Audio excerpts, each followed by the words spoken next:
mapagpalang araw sa lahat. Guys, nandito po ako sa Superhero Mobility dito po sa may National Highway, Barangay Platero, Biñan, Laguna.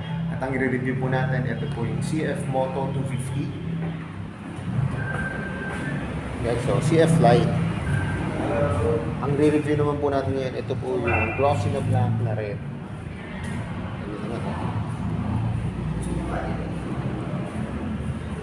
Hindi natin pwede palagpasin ito kasi napaka-po. Guys, tara, simulan natin ito rin. Okay, so kita nyo naman, no? Mukha pa lang, napaka-pogi niya. Pero po siya rito ang visor na clear. CF light po dito. Kagandaan nito guys, ito pong kanyang side mirror. Ibebend nyo lang po siya.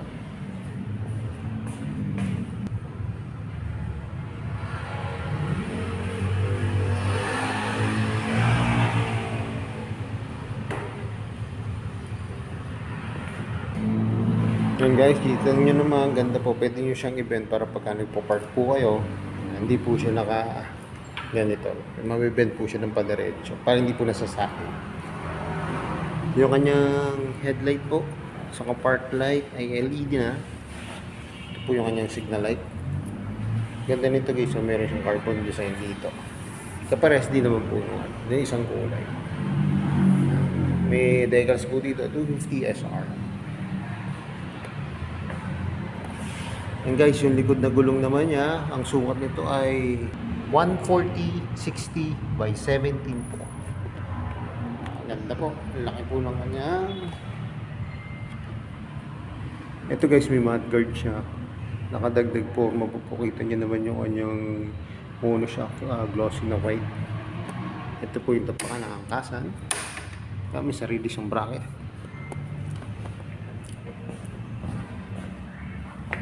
Ito guys yung kanyang muffler yan. Maliit lang po. Nasa ilalim pa po kaya hindi po siya sa gabal. Kasi diba nyo po naka-diretso po dito. Yung kanyang muffler ganito lang po. Yan. Disc brake na po yung likod. Ito po yung kabilang side ng engine. Yan may nakalagay na CF Moto SC and CF SC. Ito po yung brake pedal.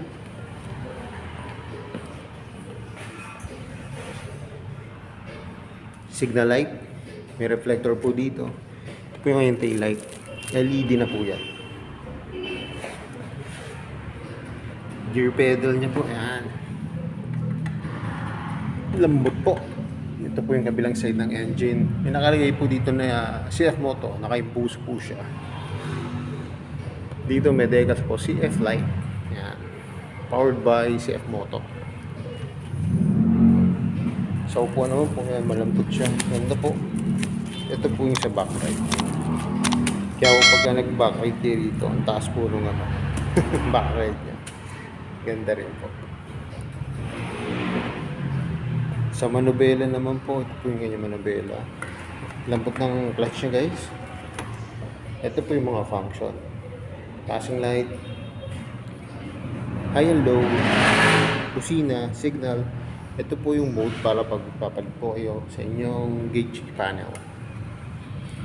Kill switch. Saka guys, ito rin po yung kanyang start eh.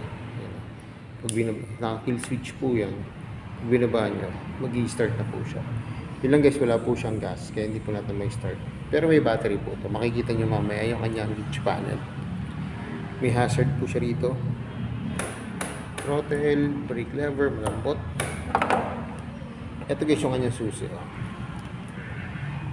May naka po rito, print na CF Lite. Ayan. May USB port po. Ganda po nito para pagka nag-long ride kayo, hindi na po kayo malulobad. Pang-charge na po kayo ng inyong cellphone. Bili na lang kayo dito ng may pagkakapitan dito. Depende po sa inyo kung saan nyo lalagay. Pero maganda po sa mga ganitong design, huwag nyo na po lagyan ng ng CP holder kasi parang hindi babagay sa design. Ito na guys yung kanyang gauge panel. Buksan natin. Yan po yung mga makikita nyo sa kanyang gauge panel. Pagka naka-neutral kayo, yung engine check, yung fuel, yung inyong ilaw, saka ABS. Saka may nakalagay Saka may nakalagay po dito na ABS. Yung bilis nyo, yung kilometers nyo po, yan, may oras, total kilometers na tinakbo nyo para ma-test nyo kung gaano kalakas siya sa gasolina o kung ano po kayo ng kilometers. Kung tinitignan nyo kung gaano kalalayo po yung dinadrive. And guys, may RPM din po siya. Pag tinignan naman natin yung kanyang headlight, ito, puti. Hindi nyo na kailangan palitan yan. Sa likod, yan, ang kanyang taillight. High and low. Yan. Saka yung kanyang signal. Yan, sa harap. Sa likod. Kapag mag-hazard kayo. Ito po sa hazard. Yan, makikita nyo naman po sa inyong gauge pan. Nailaw siya. Yan.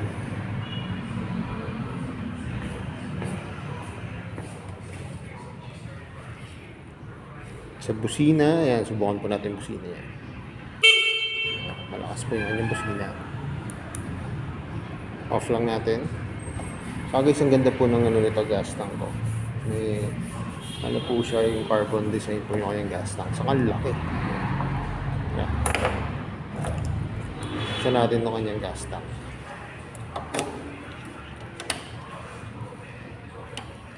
Yung guys, oh, laki.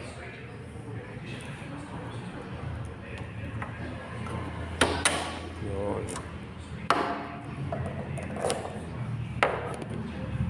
Kaya guys, tara, tingnan na natin yung kanyang price. 250 SR Lite. Ito po guys ha.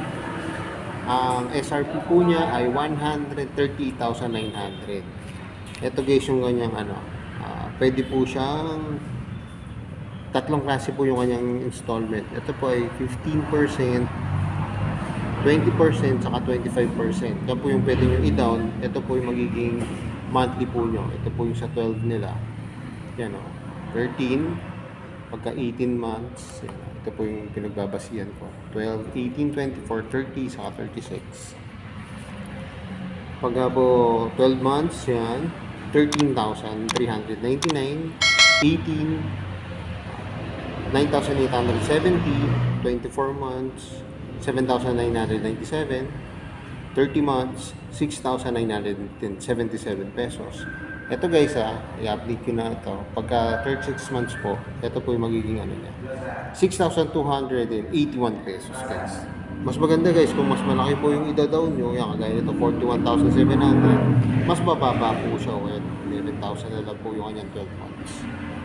Lalo na yung kanyang 36 months, magiging 5,125 pesos. Saka guys, marami ditong model po ng CF Moto. Ayan po. Mag-inquire lang po kayo dito sa Casa Personnel. Ayan. Lahat po yan available po. Ito na, pakita ko na rin po sa inyo yung mga kanyang cash price. Yan na po yung updated guys ha. Ayan. As of November 11, 2025. Yan po yung kanyang cash price. Para may idea na po kayo kung gusto nyo kumuha po nitong 150 SC, yan po yung kanyang cash price.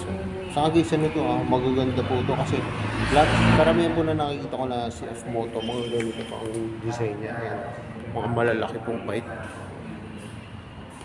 Yan. Ito, meron po dito yung yung sa CF Moto 450cc. Ayan, pwede na po to sa expressway. Ayan. All white siya. Guys, ganda. Pero syempre guys, mas maganda kung pupuntahan nyo na actual unit para mas lalo nyo siya ma-appreciate. Kagaya po yan, ang available na kulay po itong 250 SR, ang available niya po na kulay, ito nga po, glossy na black na may red, saka ito po, yung dati ko po na-review. Saka guys, yung na-review ko po dati, ito po, yun nga po, yung sa pricing niya po, yan guys, ito na po yung talagang updated price niya. Yan, pasensya na po sa inconvenience po nung unang post po nito. Ngayon po na tama na po nila yung, yung computation. Yan na po yung magiging down. Tapos ito po yung kanyang monthly po. So yun guys, pasensya na po sa unang review. Pero konti lang naman po diferensya. Kung maalala nyo doon, ano po, parang nasa 15,000 po kasi ang down payment doon. Eh ngayon po, iba na po yung computation ng ano. Ngayon guys, hanggang dito na lang. Bago lang kayo sa aking YouTube channel, pasubscribe lang po at pahit ng notification bell para updated po sa aking mga videos. At salamat nga po pala dito sa may Superhero Mobility at nare-review ko po yung mga motor. Yan, yung mga habol, yung bibili ngayong December ng motor na CF Moto. Pasyan na po kayo dito guys. Kung wala po dito yung unit na gusto nyo, pwede naman po kayo magtanong sa Casa Personal at ihahanap po kayo nila ng unit ng CF Moto. More sales to come. Again na lagi po sinasabi, ingat po palagi, ride safe always, and God bless po. Like and share na rin po na aking mga videos. Lagi natin tatandaan, mahal tayo rin. Bye-bye!